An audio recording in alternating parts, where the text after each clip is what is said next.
안녕하세요. 오늘도 이렇게 새벽에 깨워주신 하나님께 감사드리며 송수복 집사님의 기도로 새벽 기도회를 시작하겠습니다. 기도하겠습니다.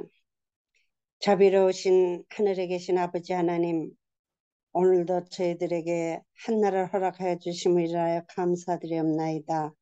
아버지 하나님, 저희 이 시간에 아버지의 귀한 말씀을 듣고자 모였습니다. 아버지 하나님, 그 말씀에 저희들이 잘 받아들일 수 있도록 성령님 역사하여 주시옵시고, 또한 말씀은 전하시는 목사님 외에 강건함을 허락하여 주시옵시기만을 간절히 바라고 원합나이다. 아버지 하나님, 오늘 한날의 생에도 주님의 뜻대로 삶을 살 수 있도록 인도하여 주시옵시기만을 간절히 바라옵고, 사랑이 많으신 예수님의 이름으로 간절히 기도드리옵나이다. 아멘. 아멘. 네, 감사합니다. 오늘은 실물교훈 18장 길과 산울가로 나가서 첫 번째 부분을 함께 말씀을 살펴보도록 하겠습니다. 구주께서 한 번은 어떤 바리새인의 잔치에 손님으로 참석하셨습니다. 그는 가난한 자나 부자를 차별하지 않고 그들의 초청에 응하셨으며 그분은 의뢰하시던 대로 당신 앞에 전개되는 장면을 당신의 진리의 공과와 연결시키셨습니다. 유대인들에게는 국가적 또는 종교적 축제와 연관된 거룩한 절기가 철마다 있었습니다. 그것은 그들에게는 영생의 축복의 표상이었습니다. 이방 사람들이 문 밖에서 부러워하는 눈으로 바라보고 있는 가운데 저희가 장차 아브라함과 이삭과 야곱과 함께 앉아서 먹게 될 그 큰 잔치가 그들이 이야기하고 명상하기 좋아하는 주제였습니다. 그리스도께서는 그들에게 주시려고 하신 경고와 교훈을 이제 큰 잔치의 비유로서 예증하셨습니다. 유대인들은 현세나 내세에 대한 하나님의 축복을 저희 혼자만 가지려고 생각하였습니다. 그들은 이방 사람들에게 하나님의 자비를 나누어주려 하지 않았습니다. 그리스도께서는 이 비유를 통해 유대인 자신들이 바로 그때 하나님의 나라에 들어오라는 자비로운 초청을 거절하고 있었다는 것을 보여주셨습니다.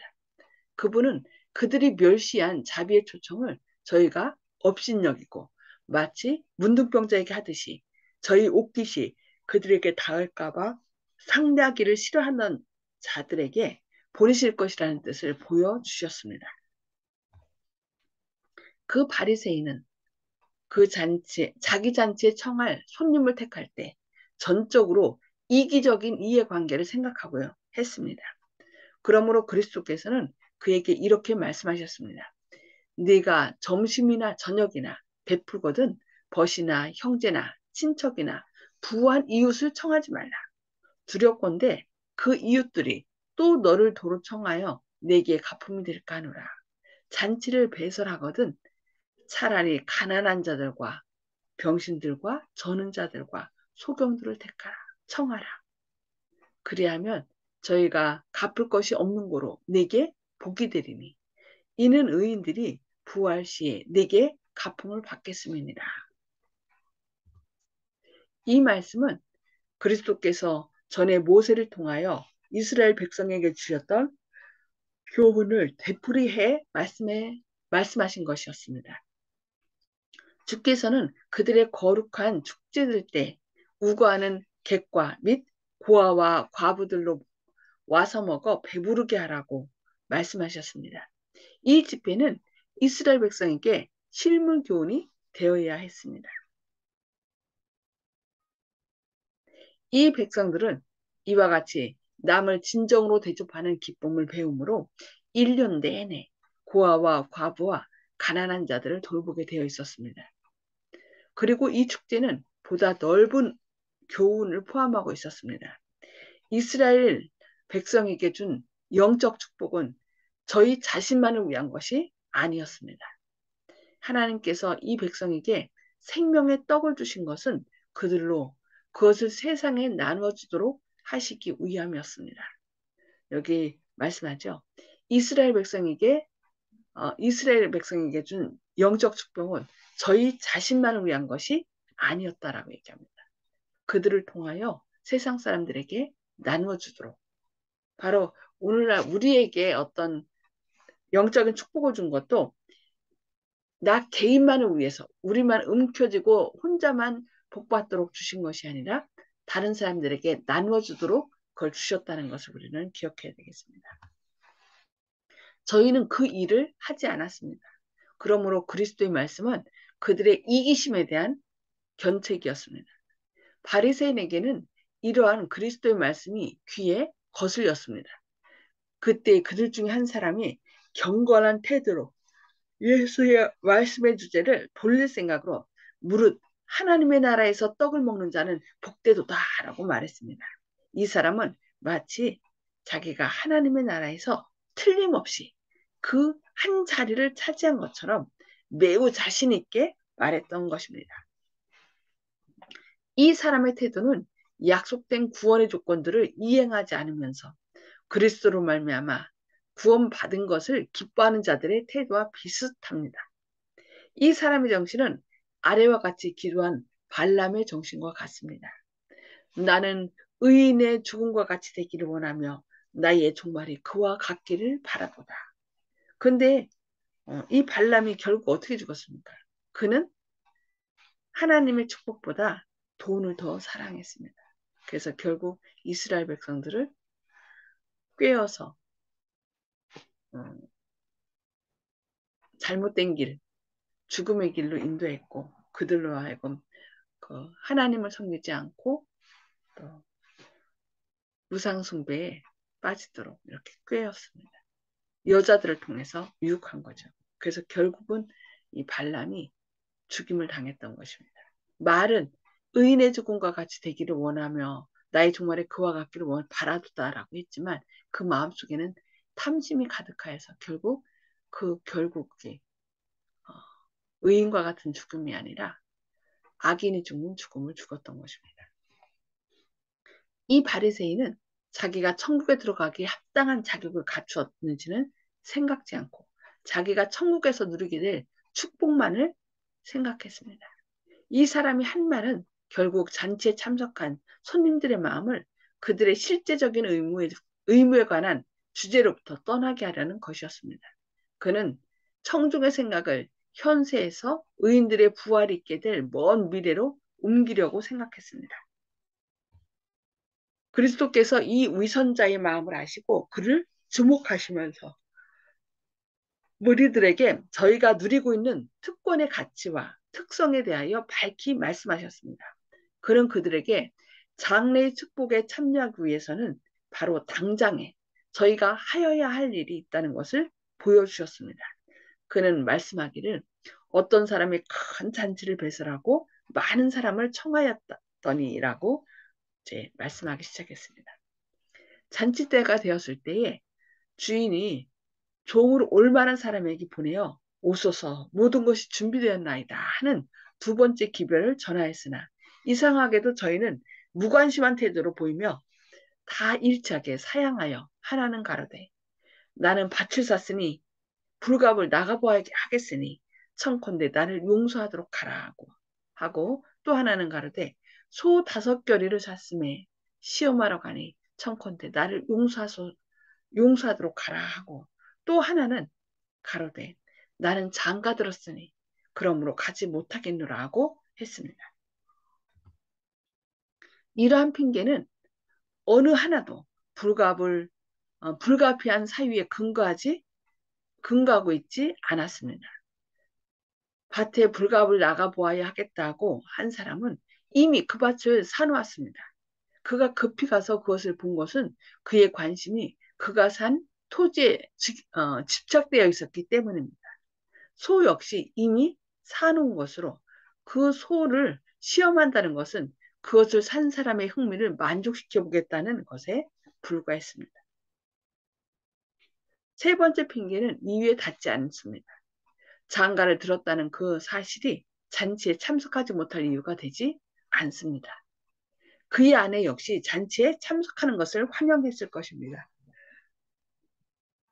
그러나 이 사람은 즐거움을 누릴 자신의 계획이 따로 있었고 그 계획이 자기가 참석하기로 약속한 잔치보다 더 좋다고 생각했습니다. 그는 그 거룩한 잔치에서도 다른 사교적 모임에서 즐거움을 찾는데 익숙해 있었습니다. 그는 다른 사람들처럼 용서라는 말도 하지 않았고 또 거절할 때 예의도 갖추지 않았습니다. 가지 못하겠노라는 말은 나는 갈 마음이 없다는 말에 가면을 씌운 것에 불과한 말입니다. 이 모든 핑계는 그들이 딴 생각으로 여념이 없다는 것을 말해줍니다. 초대받은 사람들의 정신이 온통 다른 관심사에 몰두되어 있었던 것입니다. 그들이 받아들이겠다고 약속했었던 초청은 제쳐 놓아진 바 되었고 그들은 초청한 마음이 너그러운 친구는 그들의 냉담으로 모욕을 당했습니다. 그리스도께서는 큰 잔치의 비유를 가지고 복음으로 말미암아 제공되는 축복을 설명하고 계십니다. 준비된 음식은 곧 그리스도 자신이십니다. 그는 하늘에서 내려오신 양식인 동시에 그에게서부터 구원의 은혜가 흘러나옵니다. 주의 사자들은 유대인들에게 이미 구주의 초림에 대하여 예고해 왔으며 그리스도를 가리켜 세상 죄를 지고 가는 하나님의 어린 양이라고 지적하였습니다. 하나님께서는 당신이 준비하신 잔치에서 하늘이 제공할 수 있는 최대의 선물, 곧 그 가치를 따질 수 없는 선물을 그들에게 주셨습니다. 하나님의 사랑이 값진 잔치를 차리게 하셨고 무진장의 물자를 준비하게 하셨습니다. 나는 하늘로서 내려온 산떡이니 사람이 이 떡을 먹으면 영생하리라 하고 예수께서는 말씀하셨습니다. 그러나 복음잔치에 오라는 초청을 받아들이기 위해서는 먼저 세상에 대한 관심보다 그리스도와 그의 의를 받아들이는 그 한 가지 목적을 더 중요시해야 합니다. 하나님께서는 모두에게 사람에게 모든 것을 주셨습니다. 그는 사람들에게 당신을 섬기는 일을 모든 세속적이고 이기적인 문제보다 먼저 생각하라고 요구하십니다. 그분은 두 마음을 품은 사람을 받으실 수 없습니다. 세속적 사물에 애착을 둔 마음을 하나님께서 간합하실 수 없습니다. 이 교훈은 각 시대를 위한 것이었습니다. 우리는 하나님의 어린 양이 어디로 인도하든지 따라가야 합니다. 우리는 그의 지도를 받아들여야 하고 그와 교제하는 일을 세상 친구와 교제하는 일보다 더욱 귀히 여겨야 합니다. 아비나오민을 나보다 더 사랑하는 자는 내게 합당치 아니하고 아들이나 딸을 나보다 더 사랑하는 자도 내게 합당치 아니하다고 그리스도께서는 말씀하셨습니다. 그리스도 당시에 많은 사람들은 식탁에 둘러앉아서 떡을 뗄 때마다 무릇 하나님의 나라에서 떡을 먹는 자는 복되도다라는 말을 반복했습니다. 그러나 그리스도께서는 그처럼 엄청난 비용을 들여 준비해 놓은 잔치에 참여할 식객을 찾는 일이 얼마나 어려운가를 보여주셨습니다. 그의 말씀을 들은 자들은 저희가 은혜로운 초청을 업신여겼다는 것을 알았습니다. 세상 재물과 부와 오락이 저희의 정신을 앗아갔습니다. 그들은 일제히 핑계대었습니다. 오늘날도 그러합니다. 잔치에 오라는 초청을 거절하기 위하여 그들이 댄 모든 핑계는 오늘날 복음의 초청을 거절하는 모든 핑계의 기초가 됩니다. 사람들은 복음의 초청을 받아들임으로 인하여 저희의 세속적 번영을 위태롭게 할 수 있다고 주장합니다.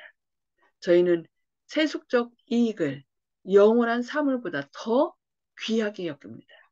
저희가 하나님께로부터 받은 바로 그 축복이 오히려 저희의 영혼을 창조주와 구주에게서 떠나게 하는 장애물이 되고 있습니다.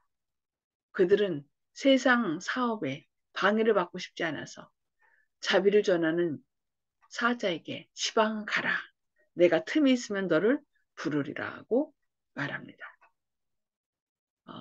하나님께서 예수님께서 친히 생명의 떡이 되셔서 자신의 몸을 또 피를 우리를 구원하고 우리의 죄를 용서하기 위하여 찢기고 씹히고 또 피 흘린 바 되었습니다. 그러나 사람들은 지금 어떻게 하고 있어요?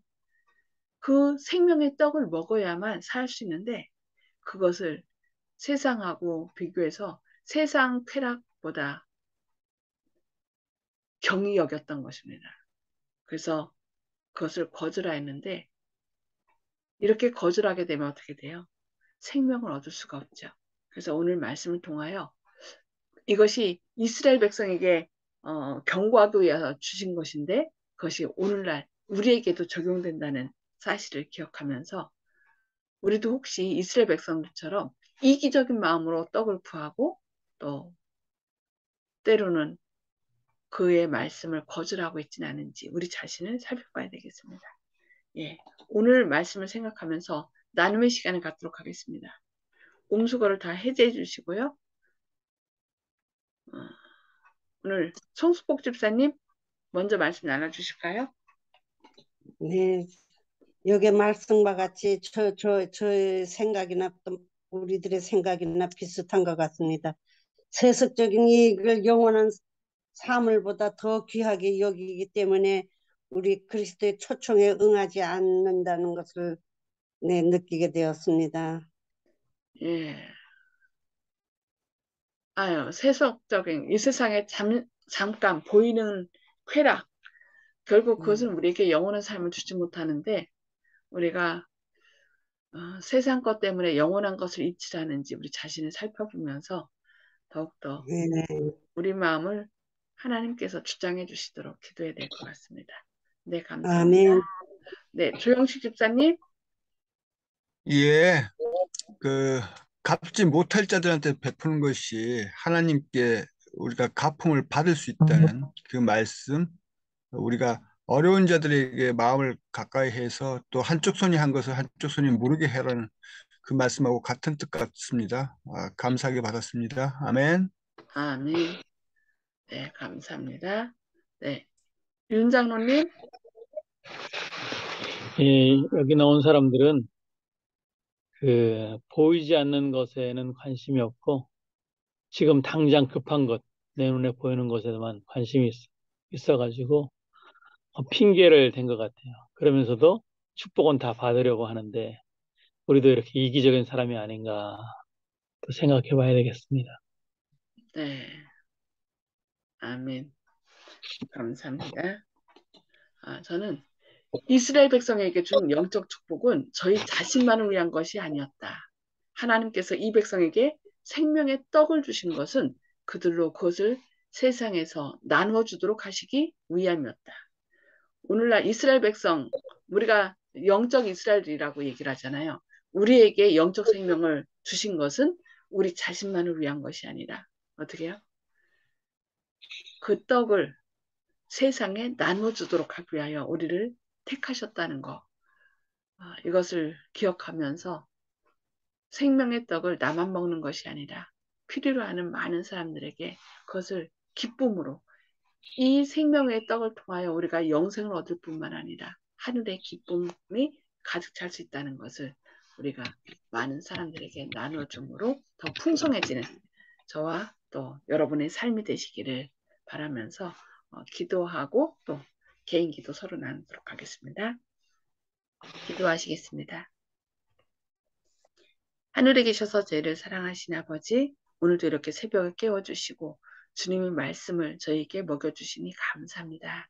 주님, 저희에게 생명의 떡을 주신 것은 저희만 먹고 배부르게 하는 것이 아니라 이것을 필요로 하는 많은 사람들에게 나눠주기 위하여 먼저 저희를 택하시고 저에게 생명의 떡을 주셨다는 것을 잊지 않게 하여 주시옵소서. 때로 저희는 너무 이기적이어서 주님께서 주신 복을 저희만 받으려고 움켜쥐려고 하고 있습니다. 주님, 그것이 잘못되었음을 기억하게 하시니 감사합니다. 주님, 이제는 손을 펴서 주님께서 주신 생명의 말씀을 필요로 하는 우리 주변의 사람들, 가족들과 이웃들에게 밝히 증거하는 저희들 될 수 있도록 성령 충만하심을 부어주시고, 주님께서 우리를 위하여 모든 것을 바치신 것처럼 저희도 그 사랑의 떡이 되어서 다른 사람들에게 나누는 그런 삶이 되게 하여 주옵소서. 오늘도 저희 마음 가운데 주님에 대한 소망으로 가득 차게 하시고, 주님께로부터 받은 사랑과 은혜를 기쁨으로 나누는 그런 아름다운 삶이 될 수 있도록 저희와 함께 하여 주옵기를 바라오며 예수님의 이름으로 간절히 기도드리옵니다. 아멘. 아멘. 네, 감사합니다.